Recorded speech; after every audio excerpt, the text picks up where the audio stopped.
in many ways 2019 is like 1994.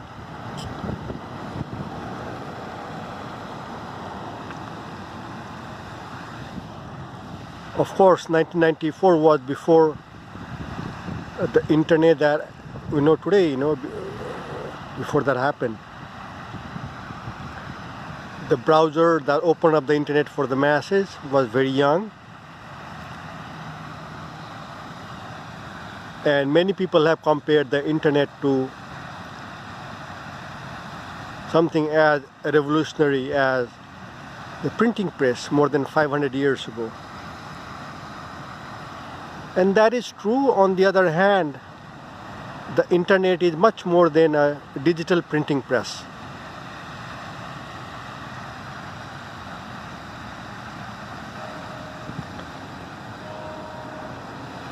The internet has made global communication possible. It has made global commerce possible. It has redefined commerce and communication. It has helped reimagine industries. It has helped scale things. And so when I say 2019 is like 1994, what do I mean?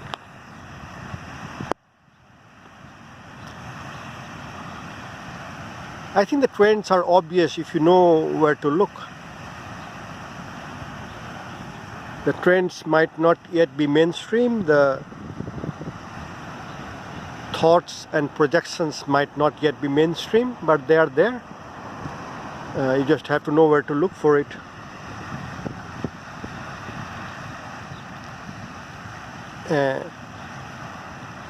There are about 10 internet-sized technologies right around the corner. And I'm not sure the internet can be called a technology. It's not one technology. It's more of a paradigm involving many technologies. On the other hand, the internet itself has seen several paradigm shifts and is about to see a few more. For example, when the browser first came about, it was mostly about text. I mean, not even pictures. Pictures took forever to download. So primarily text. Then as the bandwidth went up, it became easier to download pictures.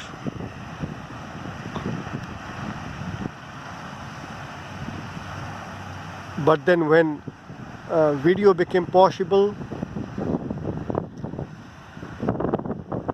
that was quite a shift.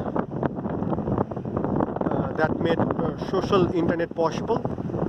If video became possible, that meant photo sharing was super easy.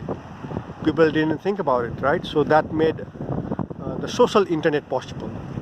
And the social internet can be thought of as a paradigm shift. There was the internet around 94, 95, and then almost 10 years later the social internet came about, where people's social circles went with them wherever they went.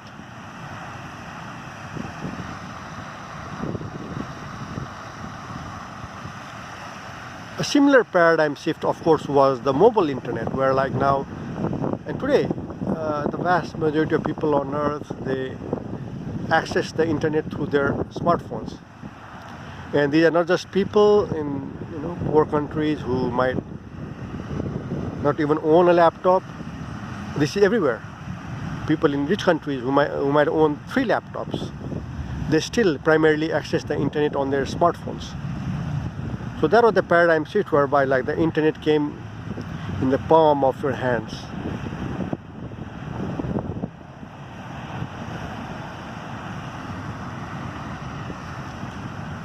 And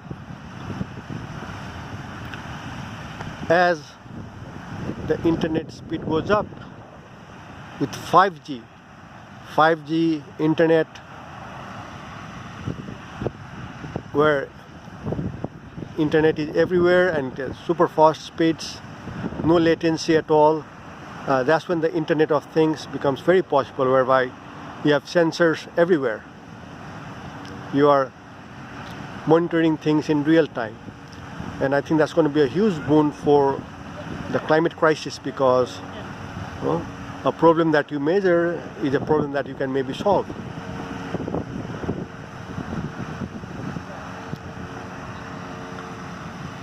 But all this is still internet. I'm talking about other emerging technologies, right? So there are roughly 10 internet-sized technologies right around the corner, and they're incipient. You can already see signs. Take just one example: artificial intelligence. Already, when you compose emails in your Gmail, Gmail offers to compute your sentences. You know how when two people know each other really well, they say, "Oh, we know each other really well, so well that we could complete each other's sentences." Well, looks like now Gmail can do that for you. It can complete your sentences, and that's artificial intelligence.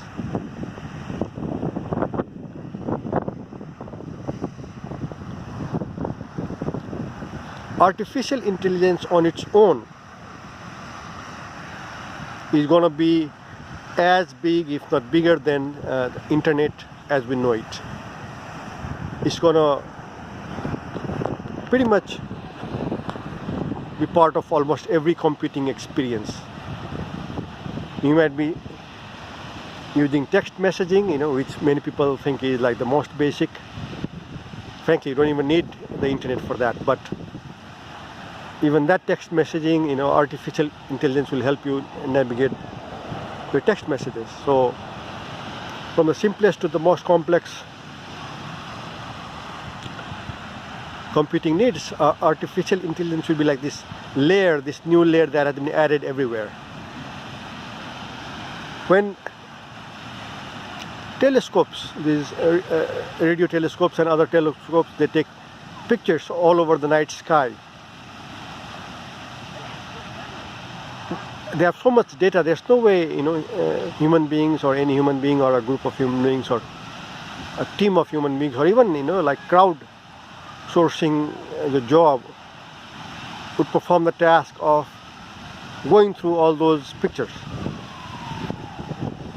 So you have this vast cosmos right in front of you, and you have the instruments and the telescopes with which to take measurements and pictures. But unless you can go through the data, make sense of the data, like what good is taking all those pictures, right? So for things like that, artificial intelligence is going to be very useful. It will perform tasks that human beings will not perform.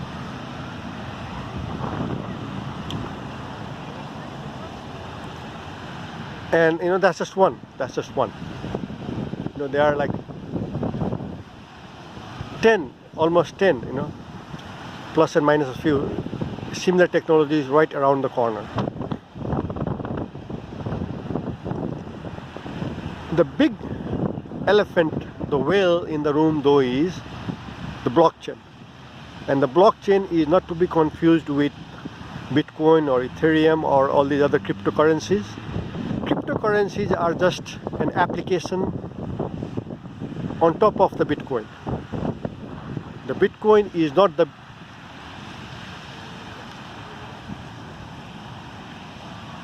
Bitcoin is not the cryptocurrency. The cryptocurrency is an application that sits on top of the blockchain, and numerous other applications will similarly come to sit on the blockchain. Cryptocurrencies might rise and fall, or some might rise, some might fall, some might fail, but that will in no way will have proven that the blockchain is not real, or it is not working, or it is not promising.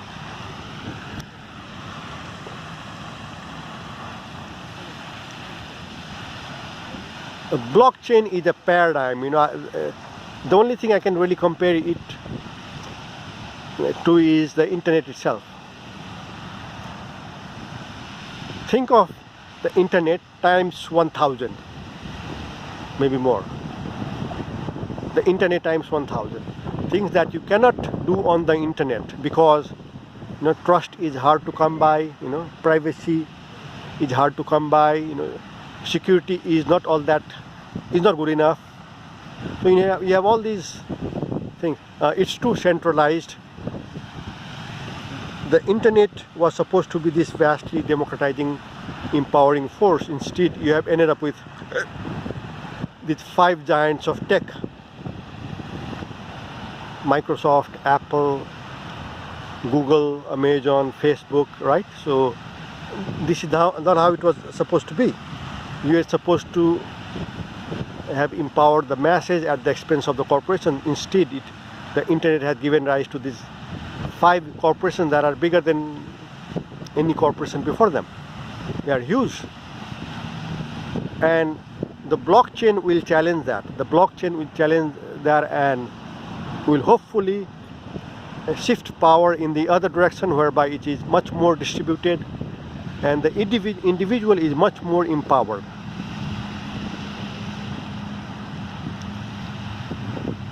The blockchain, again, just like the internet, is not one technology. Just like the internet has been many technologies, right? From the routers to the PCs to fiber cable, right? There are numerous companies building little chunks of the technology, and all of them together they built the internet. It was not one project, not built by one company or one country or one whatever. Similarly, the blockchain is a paradigm. It's not any one technology. It's not even one paradigm shift. It will have several paradigm shifts, and it will not be built in a year or even a decade. It will keep getting built over time.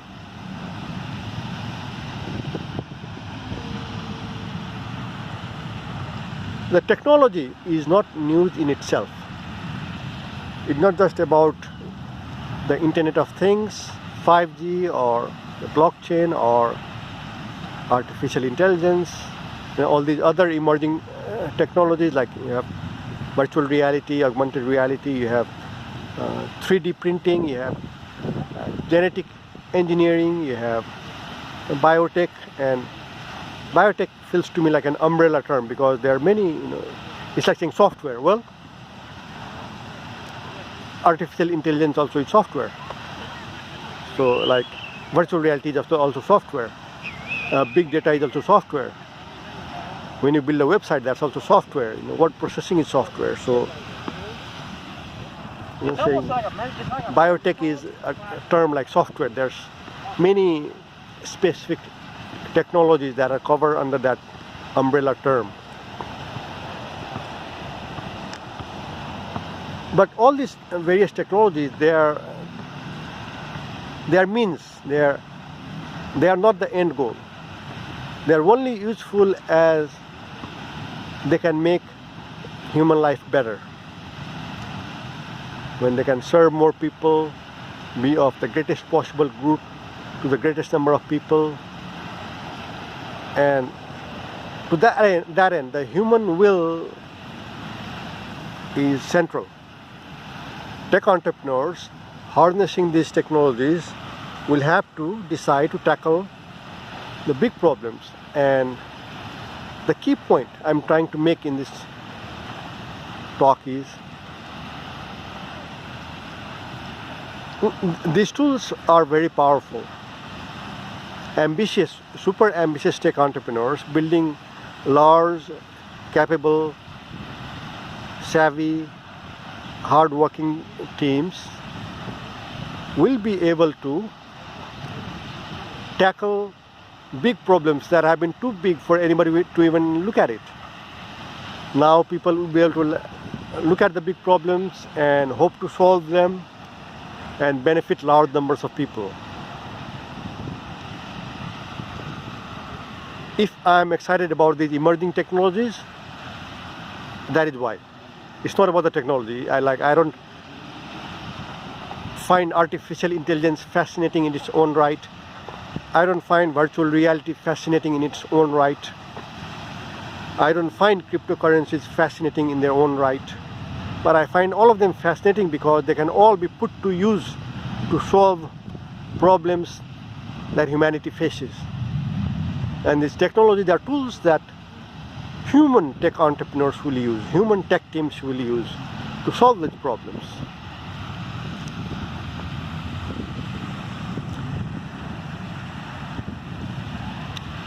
But then tech entrepreneurs by definition, they focus on things like productivity, product, scaling, all that stuff, right? So for other things, like there are social and political needs that people have, for those the social and political institutions will have to grow accordingly. The voting public will have to make their moves, because if you do nothing else, if you only let the tech entrepreneurs do their thing, you will end up with something that has been pictured in the movies, The Hunger Games, where you have this techno elite, super rich, small crowd of people, and then you have the masses who are barely able to feed themselves, who are policed by ever sophisticated police, who have all the intelligence and all the raw power, all the brute force to make people comply.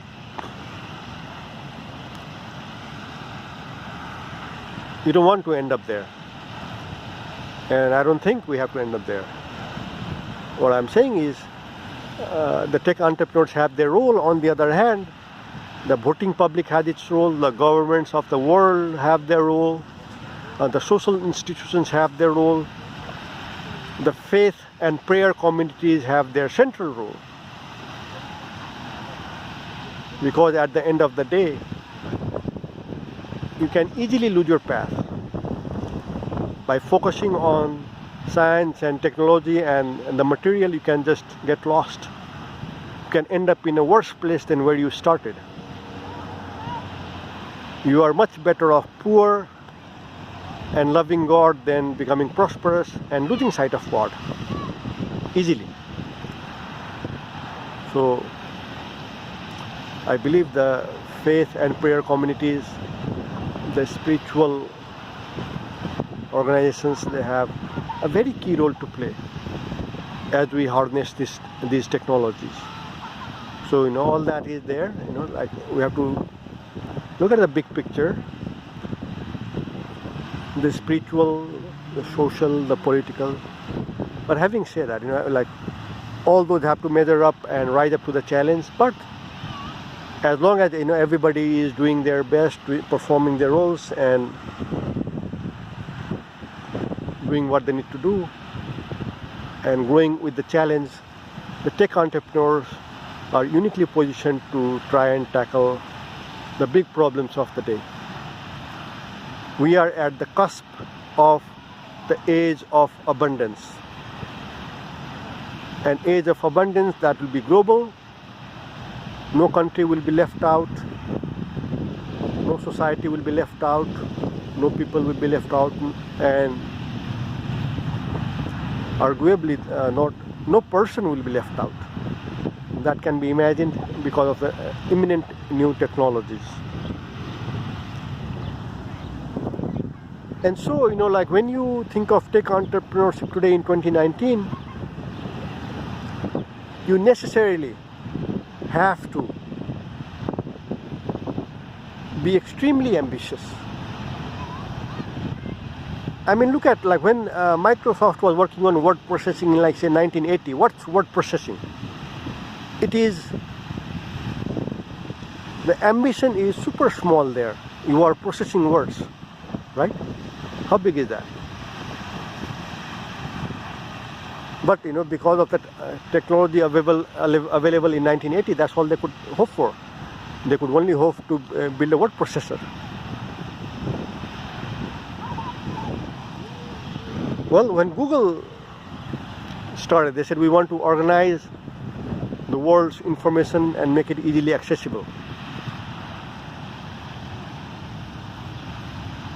That's fairly ambitious, but if you were to start today, that would be lacking in ambition, because, well, just collecting information doesn't really solve problems.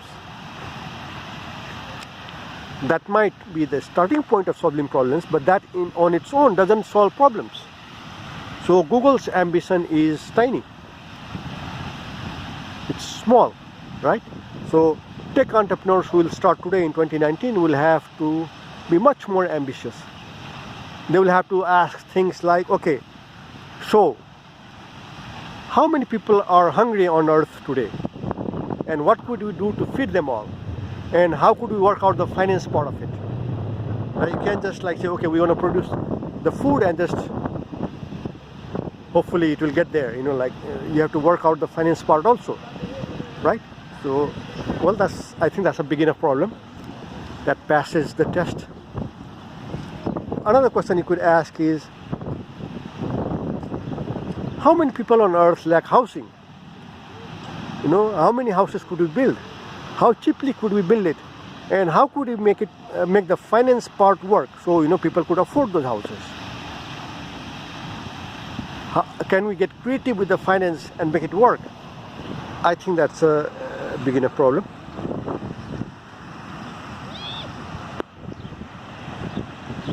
Climate crisis, climate change, global warming. Somebody have started calling it global heating, right? Hoping to tackle climate change, that's ambitious enough.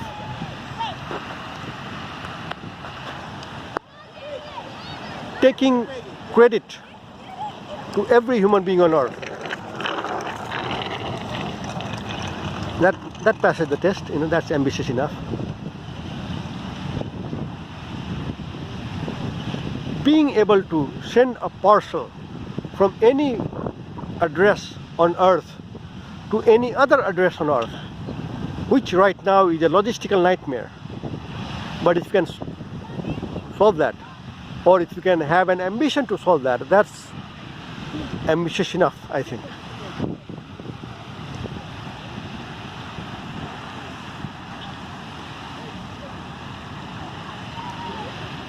Taking high school and college to every human being on earth in their own language, both in written form as well as orally, as in both in text and audio as well as video, almost for no cost. If somebody said that, that's my ambition, I'm like, well, that's good. That's ambitious enough. That passes the test.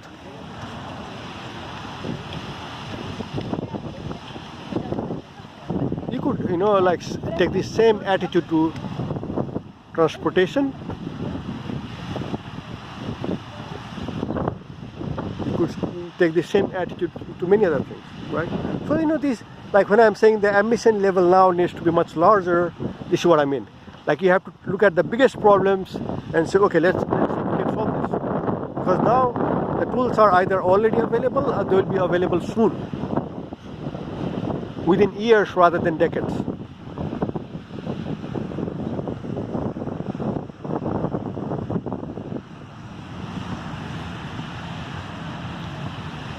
And so this also impacts early stage fundraising and funding, because gone is the time when you could hope to build a photo sharing app and then hope to build $1 billion company out of it. You can't. That era is over. That battle has been fought and won and lost. Many have lost it, some have won it.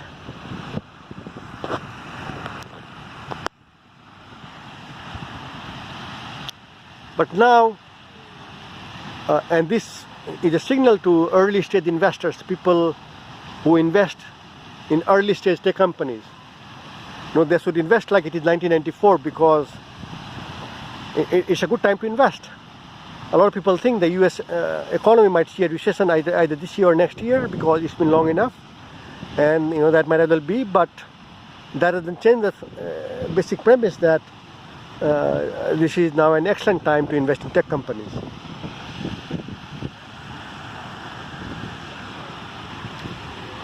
But I think what's different now is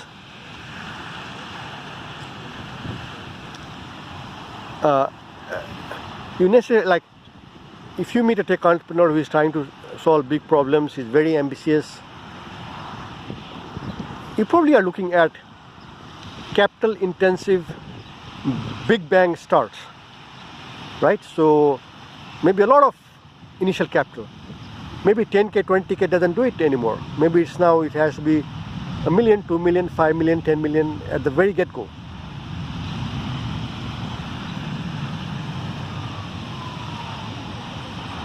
On the other hand, that can be pulling, meaning if you can only invest 10k, but you can team up with 1,000 other people,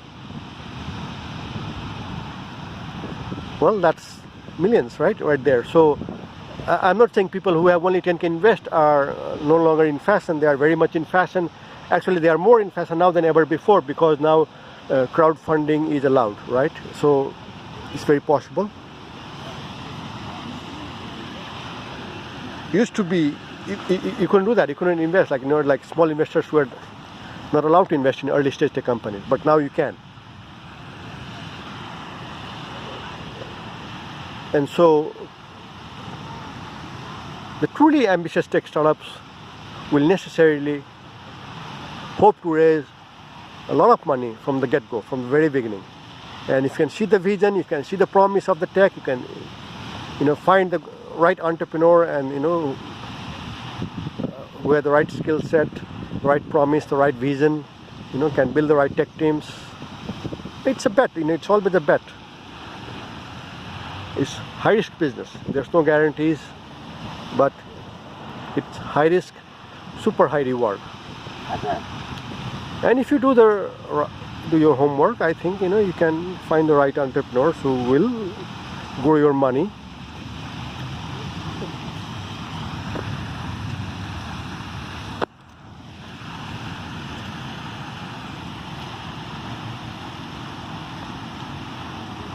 Right now might be the best time to be a tech entrepreneur. That best time was not in 1994 or 2000 or 2005 or 2010 or 2015. Right now, 2019, 2020, right now, this time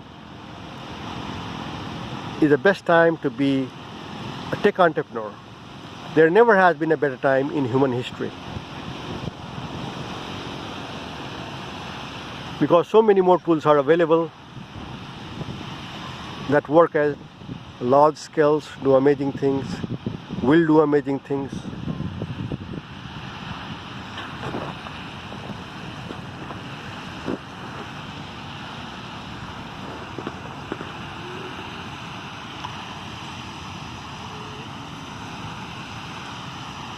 And so, if you're on the sidelines, if you have the itch, that is all it takes to make the first moves. I'm not sure there's a school you go to for tech entrepreneurship. I'm not sure. You can't really prepare. It's one of the things where you jump into the river and then you learn to swim. That has to be the attitude.